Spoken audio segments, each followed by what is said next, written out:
Good morning, good afternoon, or good night. It's Lonely Goose. In the background, I'm gonna have some Guilty Gear Strive gameplay. Don't judge me too much, I'm not the best at this game. Also, I'm gonna be doing some controller noises, along with some whispers. So, if you like it, don't forget to comment, like, and share it with your friends. I'll see you at the end of the video.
first console or controller, Atari laid the groundwork for all successful controllers that came after with the Atari 2600.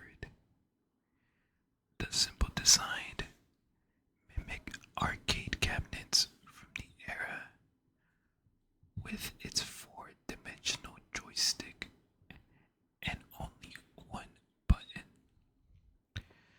That little black stick established directional standards we use in all consoles. And if using a directional joystick sounds like the obvious play, it wasn't. Case in point. 1979 in television. The late 70s and early 80s were the Wild West for video game consoles. No one really knew how you should interface with these consoles slash new machines. How do you simplify hardware for new audiences while allowing input for complex actions? One route was number pads. If the Atari joystick was Steve Jobs, the Intellivision was Steve Wozniak. Its number pad and rotating dial allowed for complex actions far beyond that of the Atari joystick, but at the cost of form factor. The number pad design would linger for years and appear on the ColecoVision and even the Atari 5200 until Nintendo launched their home console. 1983 Nintendo Home Entertainment System. Pure joy in a rectangle. Nintendo recognized the need for more complex inputs while still presenting a friendly piece of hardware. The result was a classic design, but whose influence can still be seen today. The controller housed a center start and select with A and B buttons on the right and a directional pad on the left. Though the D-pad's design looked at first like a four-dimensional interface, players quickly realized that diagonal movement was possible by pressing two adjacent directions at once.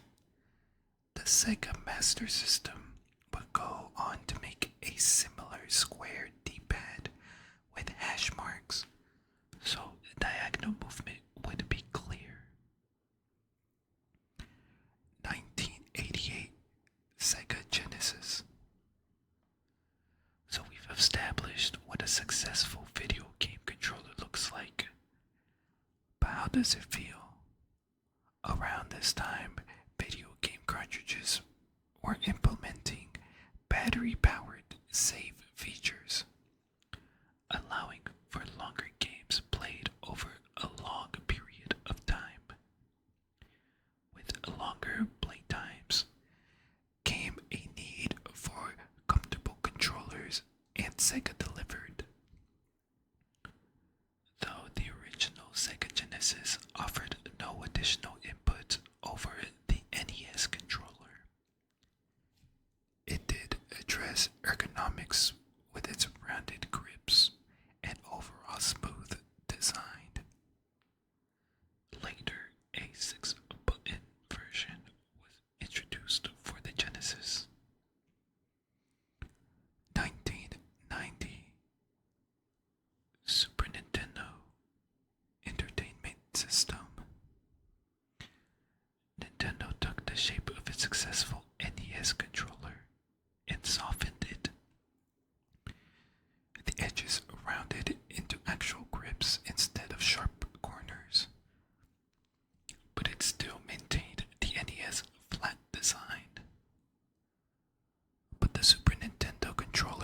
really left its mark by introducing shoulder buttons. Actions like aiming in Super Metroid and chaining combos into Street Fighter 2 became possible, while other games utilize these buttons for camera control or banking left and right. 1994 PlayStation.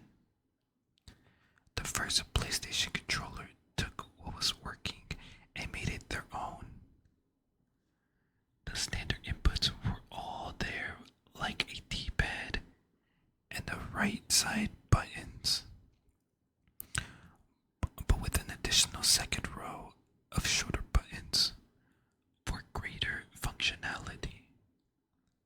More important, the PlayStation controller was a major step forward in style. The gamepad's elongated grips formed the iconic shape of all future PlayStation controllers, and four new symbols replaced the lettered buttons of the past. The blue cross and red circle represented yes and no. The green triangle represented a point of view, and the pink square symbolized a sheet of paper for menus. 1996 Nintendo 64.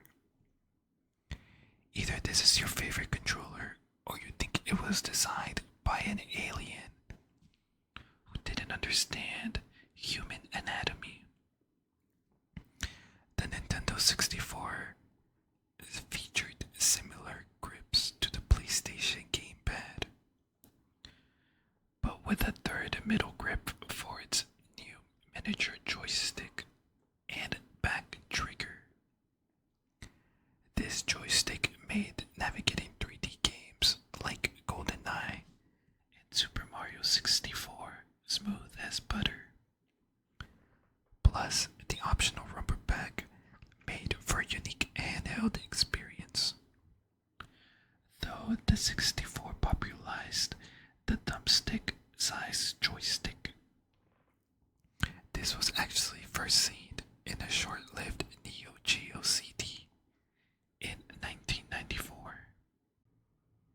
1997 PlayStation DualShock. This is where the modern controller began. PlayStation cracked the code of fluid motion with its dual joysticks and combined that with everything that came before. The shock in DualShock came from its integrated dual motor rumble functionality, which outshined the N64 rumble pack, with more motors placement inside the grips and no need for a battery. The result is what many consider to be the greatest controller of all time.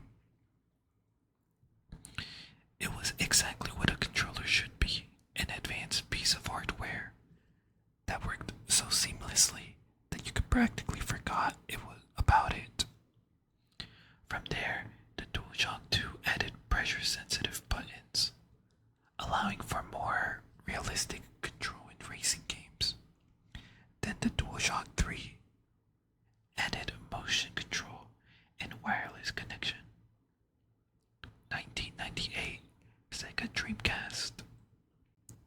Sega's time as a console maker may have come to a close with the Dreamcast, but they left us with a truly unique controller.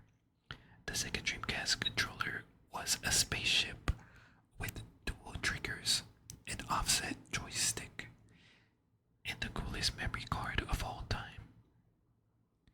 The Dreamcast VMU, Visual Memory Unit, looked like a Tamagotchi, but plugged into the controller to save files and act as a second screen. In games like Resident Evil Code Veronica, the VMU would actually display your current health. In D2,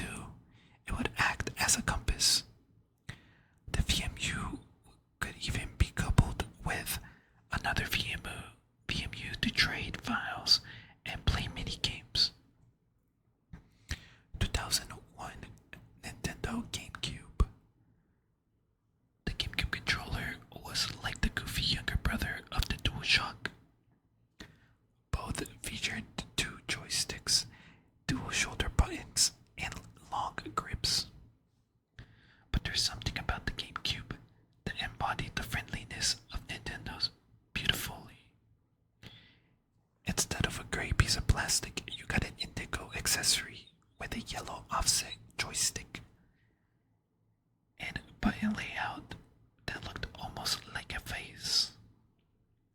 It was adorable, comfortable, and the gold standard for any Smash Bros. Fan. There was even a Wavebird model that introduced wireless play through radio signals and didn't require line of sight. Going off looks alone, the GameCube and the Dreamcast controllers would probably get along at a party. 2001 Xbox, the Duke. While the original Xbox controller was one of the most comfortable controllers, it was one of the biggest. It looked like you filled up a GameCube controller with a Monster Energy drink. The bulky North American model seen above was quickly replaced by the slimmed down Japanese version S.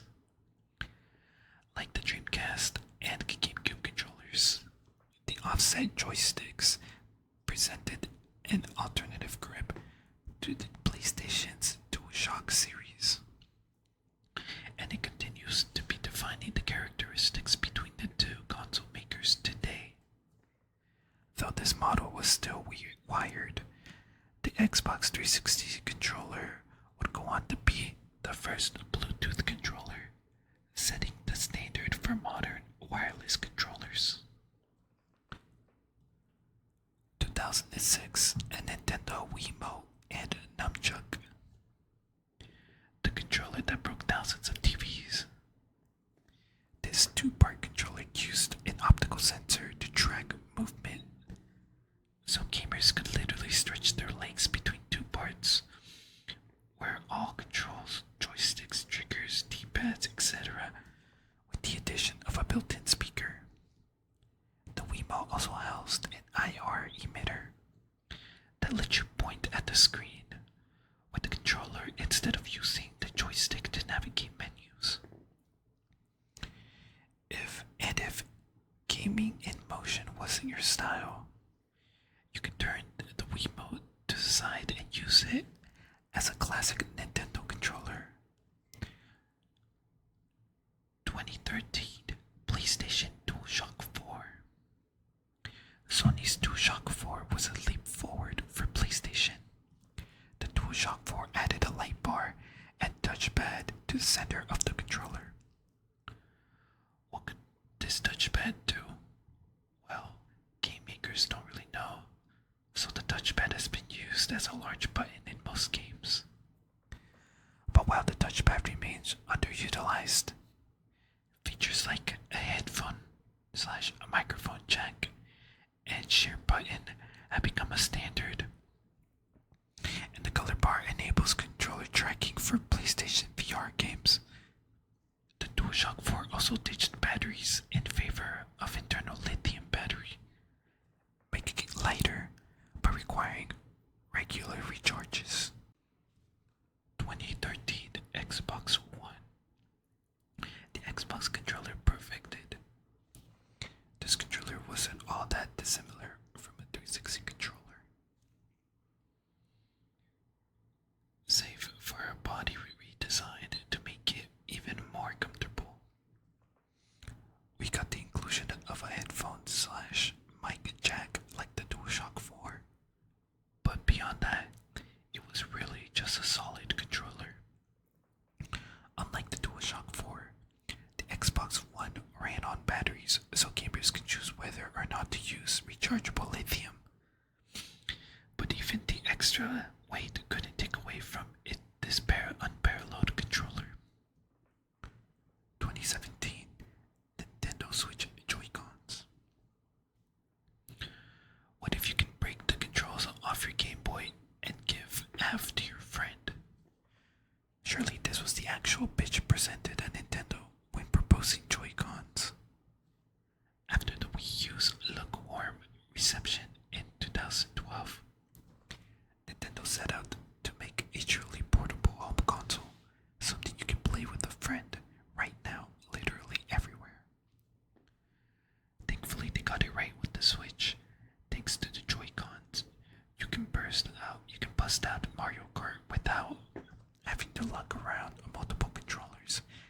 and snap the whole thing into a dock for a home console experience. It's the best of both worlds. 2020 PlayStation 5 DualSense controller. The PS5 console itself isn't the only new piece of Sony hardware that goes big. The DualSense is significantly beefier than the DualShock 4, with a more hefty grip that brings the Xbox wireless controller to mind. The DualSense doesn't feel much heavier than the DualShock 4, at 9.9 ounces versus 7.4 ounces, but you'll immediately notice the difference in size. The DualSense big selling points are its advanced haptic and adaptive triggers, which work together to create a sense of feedback that's more immersive than any other controller. For example, while playing Astro's Playroom, you'll feel the detailed rattle of sand as you walk through the desert storm, or feel an extra resistance on the triggers when squeezing them to send a spring-loaded character flying. Also, in 2020, Xbox Series X controller. An interview with Ryan Whittaker. An interview with Ryan Whittaker, a senior designer at Xbox, revealed that the most crucial design choices made while developing the new controller were about improving inclusivity.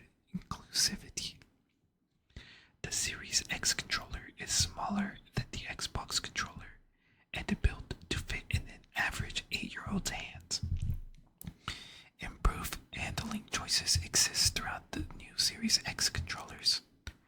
The glossy finish on the Xbox One controller's buttons are now matte finishes with more robust textures.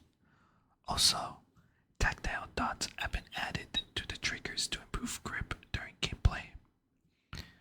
The most noticeable change on the Xbox Series X controller, however, is the redesigned D-pad.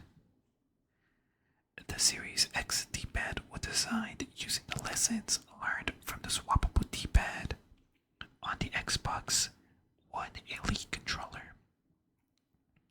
The new D-pad is a hybrid between a traditional pad with strong cardinal directions and a more flexible pad that makes it easier to input diagonal directions. The Series X controller's D-pad also reacts to minimal movement to make it more responsive and deliver a performance boost. Pretty much it's the same as the Xbox One controller. Xbox.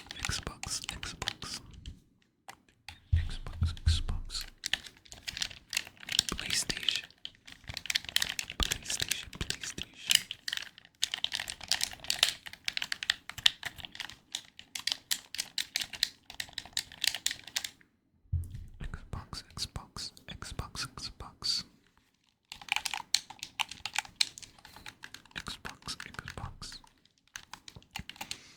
Xbox Elite Series 2 controller to be exact.